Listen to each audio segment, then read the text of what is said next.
we learn about complete statistical test selection guide. তো আমরা যখন কোনো রিসার্চ মেথোডোলজি বা স্ট্যাটিস্টিক্যাল অ্যানালাইসিস প্রপোজ ডেভেলপমেন্ট করতে যাই তখন আমাদের যে প্রবলেমটা বেশিরভাগ হয় সেটা হচ্ছে আমরা কোন স্ট্যাটিস্টিক্যাল টেস্ট কোন মডেল ইউজ করব সেটা বুঝেন। তো এর জন্য আজকে আমরা একটা ফ্লো চার্ট দেখব। তো প্রথমে হচ্ছে আমাদের যে ডেটা সেট আমরা যেটা আউটকাম ভেরিয়েবল রাখবো যেটা নিয়ে আমরা কাজ করব সেটা আমরা সিলেক্ট করব। সেটাতে যদি আমরা দেখি সেটা যদি কন্টিনিউয়াস হয়, ওকে, সেটা যদি আমাদের কন্টিনিউয়াস হয় এবং জাস্ট একটা গ্রুপ থাকে ওই জায়গাতে তখন আমরা ওয়ান স্যাম্পল টি টেস্ট করব।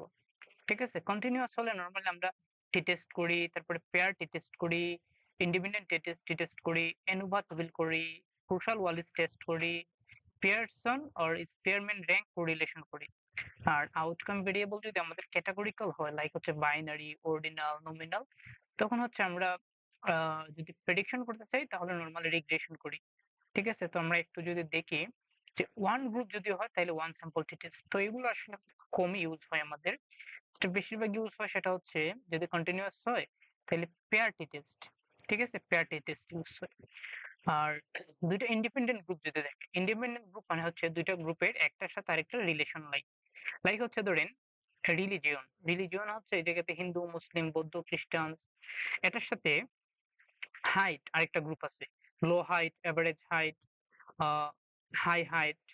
দেখেন এই যে রিলিজিয়নের সাথে কিন্তু আমার হাইটের কোনো রিলেশন নাই, দুইটা গ্রুপ মানে একটা এমন না যে হিন্দু, খ্রিস্টান, বৌদ্ধ বা এক এক ধর্মের মানুষ আহ লম্বা হয়, রিলিজিয়ন একটা ধর্মের অনুসারী হওয়ার কারণে লম্বা হয় কিংবা খাটো হয়, মানে দুইটা ইন্ডিপেন্ডেন্ট বিষয়। ঠিক আছে, এ ধরনের ফলে দুইটা ভেরিয়েবল যখন আমরা টেস্ট করতে যাব তখন আসলে ইন্ডিপেন্ডেন্ট টেস্ট হবে আর কি। আর তিনটা গ্রুপ যদি থাকে আমার, যেমন হচ্ছে ধরেন আমি টেস্ট করতে চাচ্ছি যে এডুকেশন, এডুকেশনের তিনটা ক্যাটাগরি আছে। যেমন হচ্ছে ধরেন নো এডুকেশন, এডুকেশন একটা ভেরিয়েবল, এটার তিনটা ক্যাটাগরি আছে, নো এডুকেশন, তারপরে প্রাইমারি এডুকেশন, সেকেন্ডারি এডুকেশন, তারপরে হায়ার সেকেন্ডারি এডুকেশন। দেখেন এই জায়গায় কিন্তু 3+ মানে 4টার অধিক ক্যাটাগরি, তাইলে এই ধরনের ক্ষেত্রে আমরা আসলে অ্যানোভা টেবিল ইউজ করব। এবং সেটা সবসময় মনে রাখবো যে আমাদের ভেরিয়েবল যেটা আউটকাম সেটা কিন্তু আমাদের কন্টিনিউয়াস হওয়া লাগবে। ওকে, এখন এনুভা আমরা কখন করি যদি আসলে আমাদের সেটা নরমালি ডিস্ট্রিবিউটেড হয়। ঠিক আছে, ডাটা সেট যদি আমাদের নরমালি ডিস্ট্রিবিউটেড হয় তখন এনুভা। নরমাল ডিস্ট্রিবিউটেড কি সেটা আমি পরে দেখাবো, বা আপনারা হয়তো অনেকে জানেন। বেল শেপ কার্ভ থাকে আমার, মিন, মিডিয়ান, স্ট্যান্ডার্ড ডেভিয়েশন একটা পয়েন্টের মধ্যে থাকে আমাদের। আচ্ছা, আর যদি সেটা আমাদের আবার নর্মাল হয়, নরমাল ডিস্ট্রিবিউশন ফলো না করে, তখন আমরা কুশাল ওয়ালিস টেস্ট করি। আর যদি দুইটার মধ্যে আমরা রিলেশনশিপ দেখতে চাই তখন আমরা পিয়ারসন বা স্পেয়ারম্যান র্যাঙ্ক কোরিলেশন করি। ঠিক আছে, এই হচ্ছে আমাদের কন্টিনিউয়াস এর বিষয় আর কি। আর প্রেডিকশন করতে গেলে আমরা মেশিন লার্নিং এর বিভিন্ন মডেল করি, প্রেডিকশন মডেল করি, ওগুলো একটু পরে দেখবো। আচ্ছা, এখন আউটকাম ভেরিয়েবলটা যদি আমাদের বাইনারি হয় লাইক হচ্ছে ইয়েস নো, ঠিক আছে, ওয়ান গ্রুপ প্রপোর্শন, যেমন হচ্ছে ধরেন ওয়ান গ্রুপ প্রপোর্শন হচ্ছে মানে হচ্ছে ইয়েস নো, এই টাইপের যদি হয় আমরা কোনো টেস্ট করতে যাই তাহলে হচ্ছে আমাদের বাইনোমিয়াল। ঠিক আছে, মেন হোয়াইটনি টেস্ট করি। দুইটা গ্রুপ যদি হয় পেয়ার তাহলে ম্যাকনেমার টেস্ট করি। তারপরে দুইটা গ্রুপ যদি হয় আমাদের ইন্ডিপেন্ডেন্ট তখন আমরা কাই স্কয়ার টেস্ট করি, যেটা আমাদের সবচেয়ে বেশি ব্যবহার করা হয়। কাই স্কয়ার টেস্টটা আমাদের সব থেকে বেশি ব্যবহার করা হয়। ঠিক আছে, এটা আমরা মনে রাখবো, সব থেকে বেশি যেটা ব্যবহার করা হয় আমাদের কাই স্কয়ার টেস্ট। যেমন ধরেন আমি কিছু পেপার যদি দেখাই, এই যে দেখেন একটা পেপার, এই যে কাই স্কয়ার টেস্টের পি ভ্যালু, এখানে কিন্তু কাই স্কয়ার টেস্ট করা হয়েছে, যদিও আমি কাই স্কয়ার টেস্টের ভ্যালুটা এই জায়গাতে রিপোর্ট করিনি, কিন্তু কাই স্কয়ার টেস্ট মানে হচ্ছে একটা কন্টিজেন্সি টেবিল, মানে হচ্ছে ধরেন এই জায়গাতে সবগুলো সাম করলে আমার 100 হবে আর কি, রোস কলাম সাম করলে 100 হবে এবং একটা পি ভ্যালু থাকবে।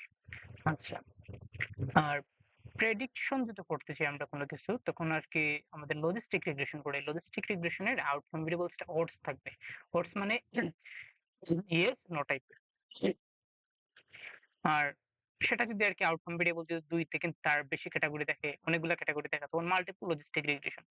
জাস্ট দুইটা ক্যাটাগরি থাকলে তখন সেটাকে আমরা লজিস্টিক রিগ্রেশন বলি, আবার বাইনারি লজিস্টিক রিগ্রেশনও বলি। তারপরে আরো আছে মিক্সড মডেল আছে, আরো অনেক কিছু আছে। আচ্ছা, যদি অর্ডিনাল হয় আমাদের আর কি, অর্ডিনাল মানে হচ্ছে মডারেট, সিভিয়ার, নান, মডারেট, সিভিয়ার, মানে একটা অর্ডার মেনটেন করে যদি আমাদের আউটকাম ভেরিয়েবলটা, তখন হচ্ছে আমরা যে টেস্ট করি দুটো গ্রুপের মধ্যে যদি ইন্ডিপেন্ডেন্ট গ্রুপ হয় তখন হচ্ছে মেন হোয়াইটনি টেস্ট। এটা আপনি একটু মনে রাখবেন, মেন হোয়াইটনি টেস্ট। ওকে, আর যদি আমাদের 3টা গ্রুপ হয় তখন হচ্ছে Kruskal Wallis test. Okay, Kruskal Wallis test. Pair group যদি হয় তখন উইলকক্সন সাইন র্যাঙ্ক টেস্ট। আর যদি অ্যাসোসিয়েশন দেখতে চাই আমরা তাই স্পেয়ারম্যান কোরিলেশন। আর যদি প্রেডিকশন করতে চাই তাহলে অর্ডিনাল লজিস্টিক রিগ্রেশন, যেহেতু আউটকাম ভেরিয়েবলটা অর্ডিনাল। তো এটা আমাদের একটু বেশি ব্যবহার করা হয়, ওই যে লজিস্টিক রিগ্রেশনটা বেশি ব্যবহার করা হয়। ঠিক আছে, এভাবে আমরা করি আর কি। যদি নমিনাল থাকে, আমাদের অর্ডার থাকে, তাহলে তো 2/2 কন্টিনজেন্সি টেবিল, যেটা আমাদের কাইস্কোয়ার টেস্ট করি বা ফিশার টেস্টও বলি, যেটা যদি 5% এর কম থাকে আমাদের সেলগুলা। তারপরে যদি পেয়ার নমিনাল হয় তাহলে হচ্ছে আমাদের ম্যাকনেমার বুকার টেস্ট। অ্যাসোসিয়েশন যে আর ইন্টু সি মানে হচ্ছে রো কলাম, সেটা দেখতে চাইলে আমাদের কাইস্কোয়ার টেস্ট। মাল্টিক্লাস প্রেডিকশন যদি হয় তাইলে আমাদের মাল্টিনোমিয়াল টেস্ট। এগ্রিমেন্ট দেখতে চাইলে কুয়েন্স কাপ্পা। মাল্টিপল প্রেডিক্টর থাকলে আমাদের মাল্টিনোমিয়াল লজিস্টিক। এই হচ্ছে complete decision flow chart for all outcome types, এটা আমরা দেখতে পারি। ওকে, আমরা যদি এখন আরেকটু ডিটেলসে দেখি, ওয়ান স্যাম্পল টি টেস্টের একটা গ্রুপ থাকবে। তো এই ধরনের একটা রিসার্চ কোয়েশ্চন থাকে যে does mean differ from known value. Example, is mean BMI 25.4 different from 24.9। জার্নালে নরমালি এরকম করে রিপোর্ট করে আর কি, যে বিএমআই মিন বিএমআই 25.4 প্লাস মাইনাস 3.2, মানে এটা হচ্ছে স্ট্যান্ডার্ড ডেভিয়েশন, সরি এটা হচ্ছে মিন। ঠিক আছে, আমি পিঙ্ক কালার যেটা দিচ্ছি এটা মিন, আর ইয়েলো কালার যেটা দিচ্ছি সেটা হচ্ছে স্ট্যান্ডার্ড ডেভিয়েশন। ঠিক আছে, এভাবে আমরা কন্টিনিউয়াস ভ্যালুগুলো থাকলে আমরা এভাবে রিপোর্ট করব। ওয়াজ সিগনিফিকেন্টলি হায়ার দেন 24.9। ওকে, এভাবে কি আমাদের টি টেস্টের রেজাল্টটা আমাদের জার্নাল রিপোর্ট করে। পেয়ার টি টেস্টের রেজাল্টটা কিভাবে আমাদের জার্নাল রিপোর্ট করে, এটা কি এভাবে রিপোর্ট করে যে BP blood pressure decrease from 145.2 plus minus 12.3 to 132.8 plus minus 11.5, and এই যে পি ভ্যালু লেস দেন 0.001, এটা কিন্তু আমাদের হাইলি সিগনিফিকেন্ট ইন্ডিকেট করতেছে। ইন্ডিপেন্ডেন্ট টেস্টটা কিভাবে ইন্ডিকেট করে, যেমন হচ্ছে দুইটা ইন্ডিপেন্ডেন্ট গ্রুপ থাকবে আমার, two groups differ, does male and female differ in BMI. Research কোয়েশ্চনটা আমাদের এভাবে থাকে আর কি। ওকে, এটা কিন্তু এভাবে আমরা রিপোর্ট করে জার্নাল। সিমিলারলি হচ্ছে এনোভা, সবসময় এটা মাথায় রাখবেন, যখন দুইটার গ্রুপ থাকবে তখন আমরা সেটা করবো টি টেস্ট। আর 2 বা তার চেয়ে যখন বেশি গ্রুপ থাকবে, লাইক হচ্ছে 3 বা তার চেয়ে বেশি গ্রুপ থাকবে নর্মাল ডিস্ট্রিবিউশন ফলো করবে, তখন আমরা সেটা করবো এনোভা। আর যদি হচ্ছে যে সেটা 3 বা তার চেয়ে বেশি গ্রুপ হয় তখন নর্মাল ডিস্ট্রিবিউশন ফলো করে না, তখন হচ্ছে সেটা ক্রুশাল ওয়ালিস। তো এভাবে আমরা সেটা ইন্টারপ্রেট করব। আর দুইটা গ্রুপ যদি দেখে সেটা আবার নর্মাল ডিস্ট্রিবিউশন ফলো করে না, তখন আমরা সেটা করব মেন হোয়াইটনি টেস্ট। ওকে, আচ্ছা, এখন হচ্ছে কন্টিনিউয়াস আউটকাম যদি থাকে তাহলে আমরা কি করব, পিয়ারসন কোরিলেশন করব। দুইটা কন্টিনিউয়াস যদি থাকে, is there linear relationship, age is related to BP মানে ব্লাড প্রেশার। তো এই বিষয়গুলোর ক্ষেত্রে আমরা কোরিলেশন দেখব। কোরিলেশন যদি চেক করতে চাই দুইটা ভেরিয়েবলের মধ্যখানে লিনিয়ার রিলেশনশিপ, তখন আমরা স্পেয়ারম্যান পিয়ারসন কোরিলেশন করব। আর দুইটা কন্টিনিউয়াস যদি নন লিনিয়ার হয়, ঠিক আছে, নন লিনিয়ার হয়, তখন আমরা সেটা করব হচ্ছে যে আমাদের স্পেয়ারম্যান সাইন কোরিলেশন। নন লিনিয়ার মানে কি, যেমন ধরেন এডুকেশন আর ইনকাম। দেখুন এমন মানে, এটা মানে এই না যে যার হায়ার এডুকেশন বেশি তার বেশি ইনকাম। অনেক সময় কিন্তু এটা হয় যে অনেকের এডুকেশন নাই, ইনকামটা বেশি। তো এই জায়গাতে কিন্তু একটা নন লিনিয়ার রিলেশনশিপ আছে। ঠিক আছে, তো এই ধরনের বিষয়ের ক্ষেত্রে আমরা স্পেয়ারম্যান কোরিলেশন করি। মাল্টিপল রিগ্রেশন আর কি, আউটকাম ভেরিয়েবলটা যদি আমাদের কন্টিনিউয়াস হয় এবং ইন্ডিপেন্ডেন্ট ভেরিয়েবল গুলো যদি অনেকগুলো থাকে, তখন সেটা আমাদের যখন হচ্ছে ধরেন এই জায়গাতে হোয়াট প্রেডিক্টস বিএমআই, বিএমআইটা হচ্ছে আউটকাম ভেরিয়েবল, ইন্ডিপেন্ডেন্ট ভেরিয়েবল হচ্ছে আমাদের বা এক্সপ্লানেটরি ভেরিয়েবল হচ্ছে আমাদের এই ডায়েট অ্যাক্টিভিটি। সো এটা হচ্ছে আমাদের মাল্টিপল রিগ্রেশন। বাইনারি আউটকামের ক্ষেত্রে আমাদের টেস্টগুলো আমি সেটা উপরে একটু দেখাইছি। এখন আমি জাস্ট একটু মডেলিং এ যাব। যেমন ধরেন এই যে এটা সবচেয়ে বেশি important, logistic regression. Binary predictor যদি থাকে আমাদের, তাহলে এটা ওডস রেশিও দিয়ে আমরা ইন্টারপ্রেট করি। লাইক হচ্ছে ওডস রেশিও 1.05, 95% কনফিডেন্স ইন্টারভাল। ঠিক আছে, 1.0 টু 1.08 মানে হচ্ছে এটা সিগনিফিকেন্ট। তো কনফিডেন্স ইন্টারভালটা যদি আমার হয় যে ওয়ানকে আমার ক্রস করে, তখন সেটা হচ্ছে না ইনসিগনিফিকেন্ট হয়। দেখেন confidence, lower confidence interval and upper confidence interval দুইটা কিন্তু আমার 1 এর উপরে, সো এটা হচ্ছে সিগনিফিকেন্ট। সিমিলারলি এটা দেখেন 1.05 আর 1.19 দুইটা কিন্তু আবার 1 কে ক্রস করে, মানে 1 এটার ভিতরে ইনক্লুডেড না, সো এটা সিগনিফিকেন্ট। মাল্টিপল লজিস্টিক সেম ভাবে যদি অনেকগুলো ক্যাটাগরি থাকে, এই যে Mann Whitney test, Kruskal Wallis test, ঠিক এভাবে করে থাকে। তারপর হচ্ছে যে ইম্পর্টেন্ট যেটা আরেকটা অর্ডিনাল লজিস্টিক রিগ্রেশন, যেটা আমি বললাম, এই যে এভাবে যদি থাকে আউটকাম ভেরিয়েবলটা নন মিল্ড সিভিয়ার, তখন হচ্ছে আমাদের একটা অর্ডার যদি মেনটেন করে তখন সেটা হচ্ছে আমাদের অর্ডিনাল লজিস্টিক রিগ্রেশন করে থাকি এবং ওডস রেশিওটা স্টিক এভাবে হয় আর কি। আচ্ছা, তারপরে কাই স্কয়ার টেস্ট যেটা ভেরিয়েবলের অ্যাসোসিয়েশন চেক করার জন্য কাই স্কয়ারের একটা ভ্যালু থাকে, পি ভ্যালু একটা থাকে। ওকে, এই হচ্ছে মোটামুটি আমাদের, আর এগুলো হচ্ছে জানার জন্য জাস্ট আপনারা দেখতে পারেন। তো আমরা ইজিলি যেটা মনে রাখবো, কন্টিনিউয়াস আউটকাম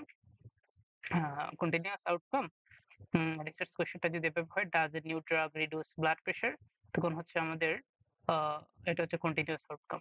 বাইনারি আউটকামটা কিভাবে, is smoking associated with lung cancer. Okay, এটা হচ্ছে বাইনারি আউটকাম।